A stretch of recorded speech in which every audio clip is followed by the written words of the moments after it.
choices! There has been a lot of chatter online lately about a possible live-action Hotel Transylvania movie, and one rumor in particular has grabbed everyone's attention.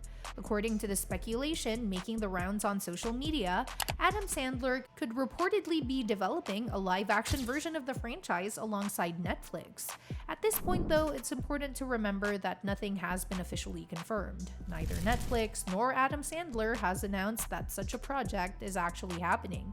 But the rumor has spread quickly because the Hotel Transylvania series remains one of the most successful animated monster franchises of the last decade, so it isn't hard to see why fans are talking about the possibility. Because of those rumors, many fans have started wondering whether a live-action adaptation could actually work. Disney has spent years turning animated classics into live-action movies, and other studios have also started revisiting popular animated franchises. So the idea of Sony eventually exploring a live-action Hotel Transylvania doesn't sound impossible, even though there is no official announcement yet. Right now, everything falls into the category of speculation, but it is still fun to look at what such a project could potentially involve if it ever moves forward. One of the biggest questions surrounding these rumors is whether Adam Sandler would return. He originally voiced Count Dracula in the first 3 animated films and became one of the franchise's biggest attractions. Since the rumors specifically mention Sandler being involved with the project, many fans believe he could possibly play Dracula himself in live action.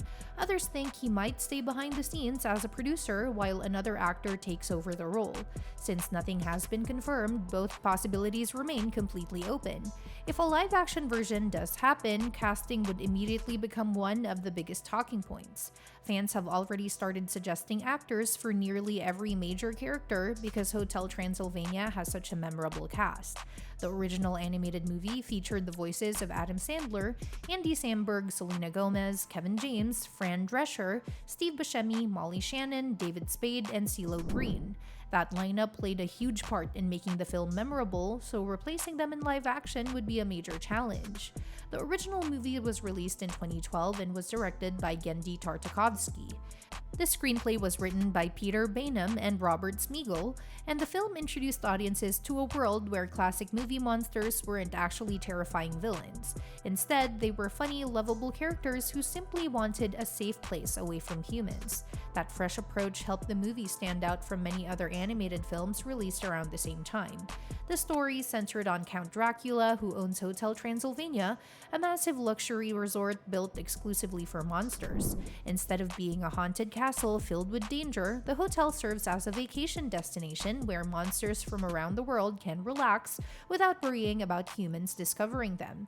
Dracula created the hotel because he wanted a secure place where monsters could live peacefully after suffering years of persecution. Everything changes when an ordinary human traveler named Jonathan accidentally stumbles across the hidden hotel. His biggest concern isn't only protecting the hotel's secret, but also making sure his daughter Mavis never discovers that a human has entered their supposedly human-free sanctuary.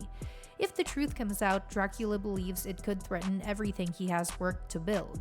One reason the movie became so popular was because it mixed classic monster characters with modern comedy. Dracula, Frankenstein, the Invisible Man, the Mummy, werewolves, zombies, and many other famous creatures all appear together, but instead of focusing on horror, the movie plays almost everything for laughs. That unique combination helped Hotel Transylvania appeal to both younger audiences and adults. Director Genndy Tartakovsky also wanted the animation itself to feel different. Rather than chasing complete realism, which had become increasingly common in computer animation, he leaned into exaggerated movements inspired by classic 2D cartoons. His style borrowed heavily from the energetic physical comedy associated with legendary animator Tex Avery.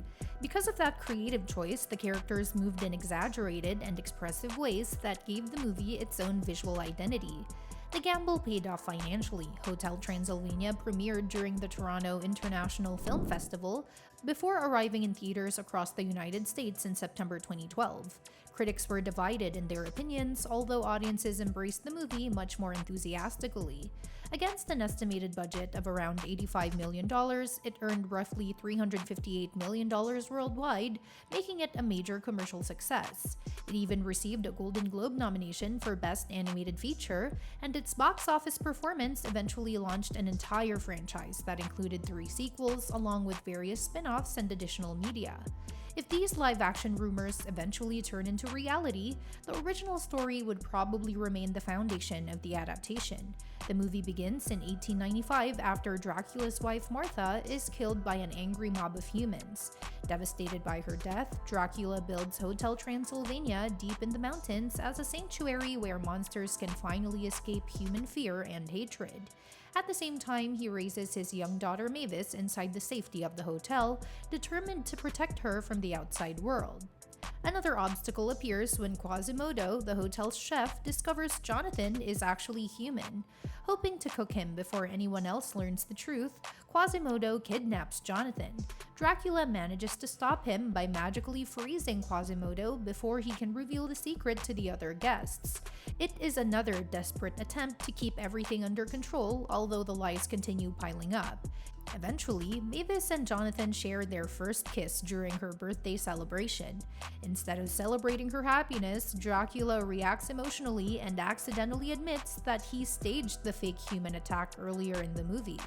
Moments later, Quasimodo's interrupted attempt to expose Jonathan finally succeeds, and everyone discovers Jonathan is actually human.